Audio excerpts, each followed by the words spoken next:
The story begins when an American submarine is sent into Russia's Barents Sea territorial waters. They are tracking a Russian submarine when suddenly, without warning, the Russian vessel explodes and sinks into the ocean. Before the Americans can understand what just happened, their sonar detects an incoming torpedo. They try to report the situation, but within seconds, a torpedo strikes them. The submarine is destroyed and all contact is lost. No one knows whether Russia launched the attack or not. At the Pentagon, high-ranking U.S. military generals are furious and deeply concerned. The situation could ignite a war. To uncover the truth, they decide to send another submarine to investigate.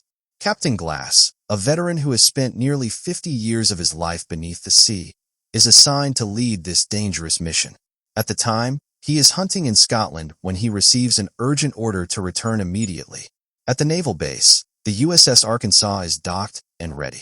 Sailors load dozens of torpedoes on board. As Glass walks through the submarine, he overhears sailors whispering rumors about him. Without hesitation, he grabs the microphone and delivers a speech that is both powerful and emotional. Listen, I was once a sailor like you. I've spent my entire life at the bottom of the sea. I even missed my father's funeral because of duty. His words silence the entire crew.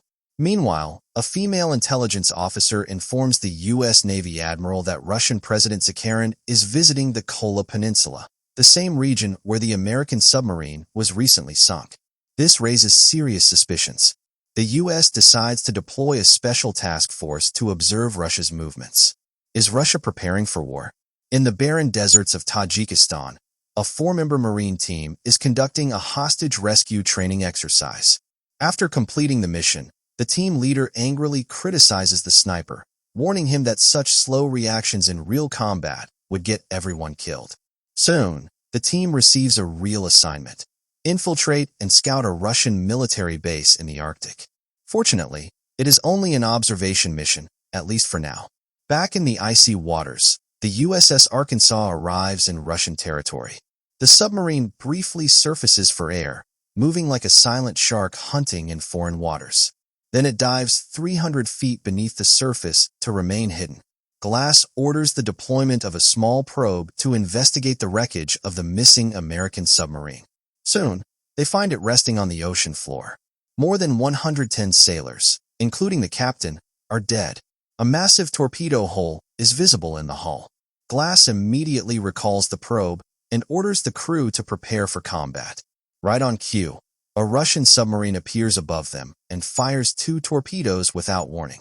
Glass reacts instantly. He orders the launch of a jamming torpedo to confuse the incoming weapons and then commands a counterattack. However, the Russian submarine hides between 2 massive icebergs, making it difficult for the torpedo to lock onto its target. Using his decades of experience, Glass manually guides the torpedo. It circles twice before finally locking on. The hit is devastating. The Russian submarine explodes, but their relief lasts only seconds. The 2 enemy torpedoes break free from the jamming interference. Glass orders the submarine to drop close to the seabed and execute a sharp right turn. 1 torpedo crashes into the wreck of the old sunken submarine and explodes. The USS Arkansas shakes violently but survives with only minor damage. Then, Glass hears something unexpected, a pattern of long and short knocks echoing through the water.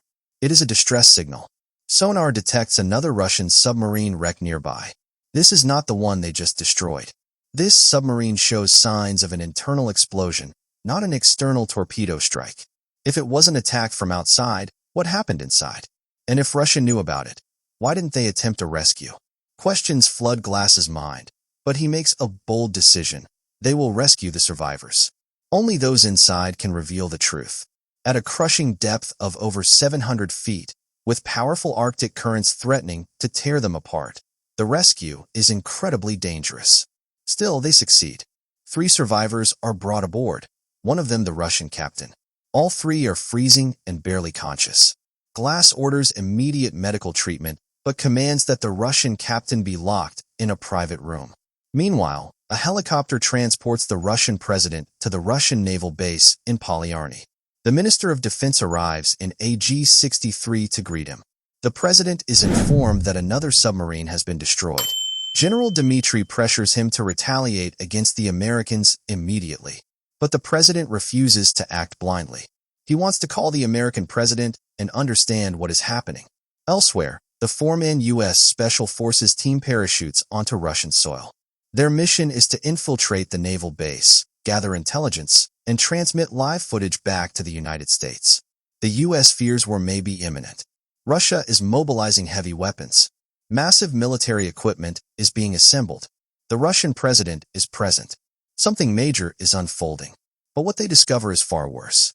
Suddenly, all communications at the base are cut off. The Russian president senses something is wrong. General Dmitry's men execute the president's bodyguards without hesitation. Dmitry takes control of the military base, using remote-controlled CCTV systems to dominate operations.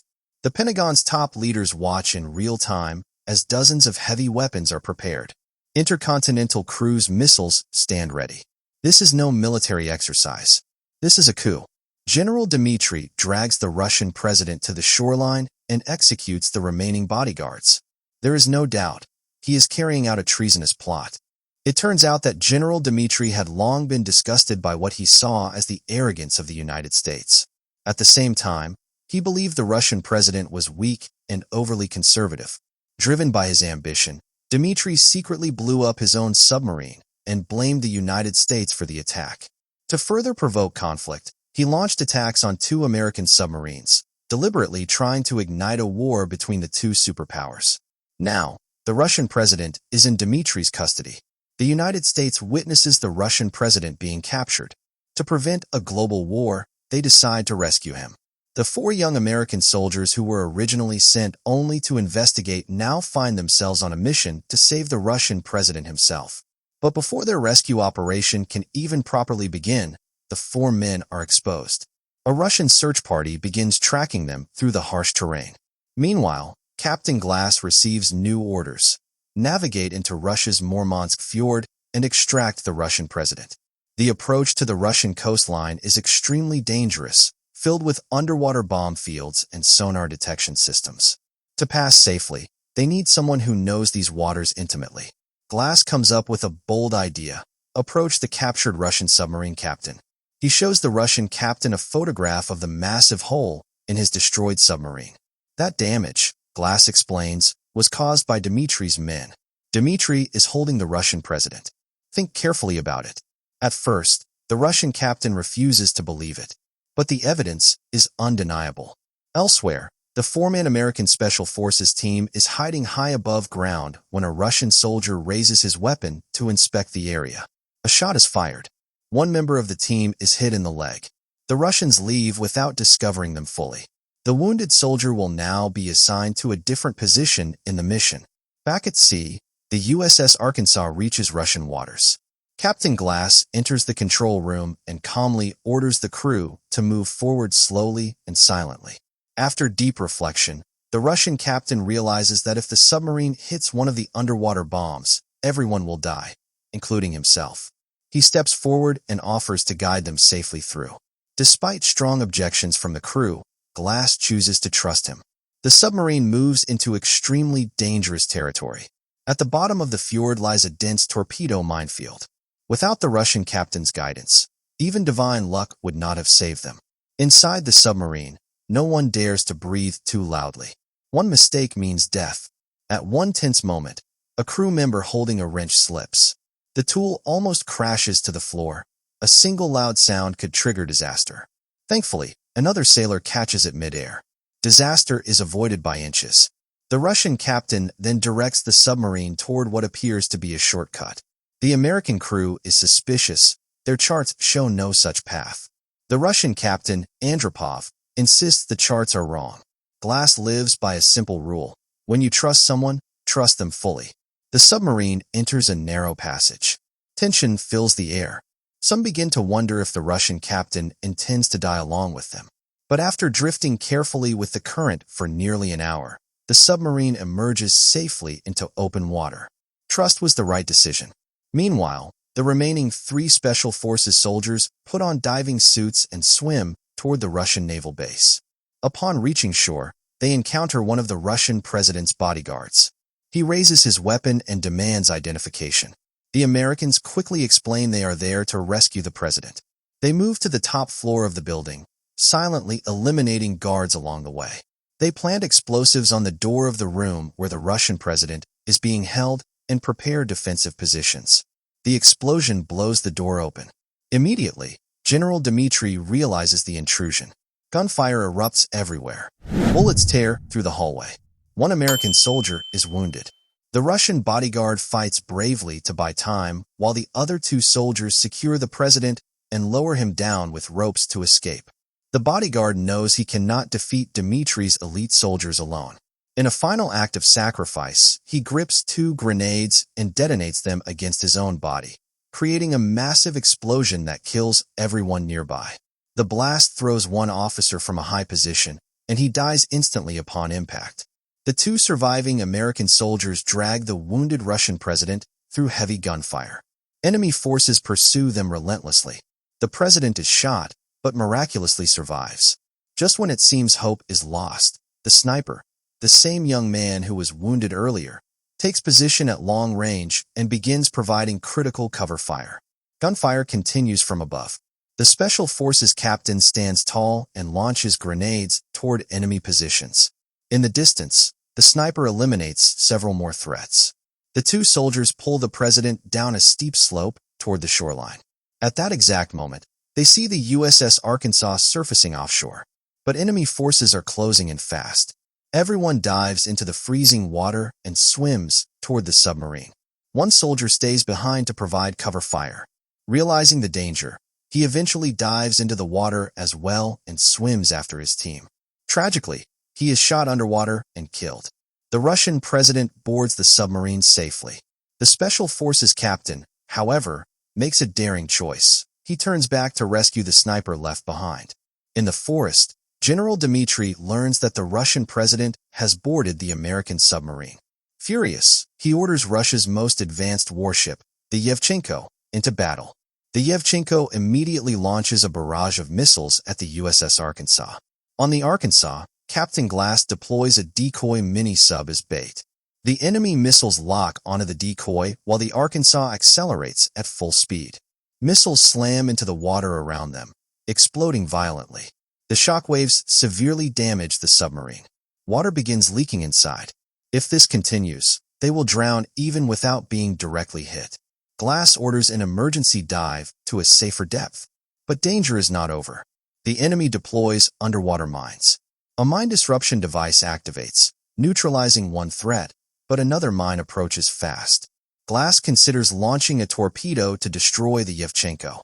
But then he remembers something important. He and the Russian captain were once students of the same naval doctrine. They are not true enemies. Instead of escalating the battle, Glass asks the Russian captain a crucial question. What's at the bottom of this sea? The answer, mud. Thick seabed mud. Without hesitation, Glass orders the submarine to dive deep, straight into the muddy seabed. Just as predicted, the mine detonates above them. But because the submarine is buried safely in mud, the explosion's force is absorbed. The American base descends into chaos. The U.S. Army Chief of Staff prepares the North Atlantic Fleet for a full-scale strike on Russian territory. At the same time, the Russian general orders the Northern Fleet to mobilize for combat. Everything is unfolding exactly as General Dmitri had planned. He watches with excitement as the world edges closer to war. Meanwhile, deep in the forest, the young sniper, already wounded in the leg, is relentlessly pursued by Russian soldiers. Exhausted and injured, he runs until he reaches a dead end. With no escape left, he throws down his weapon and surrenders.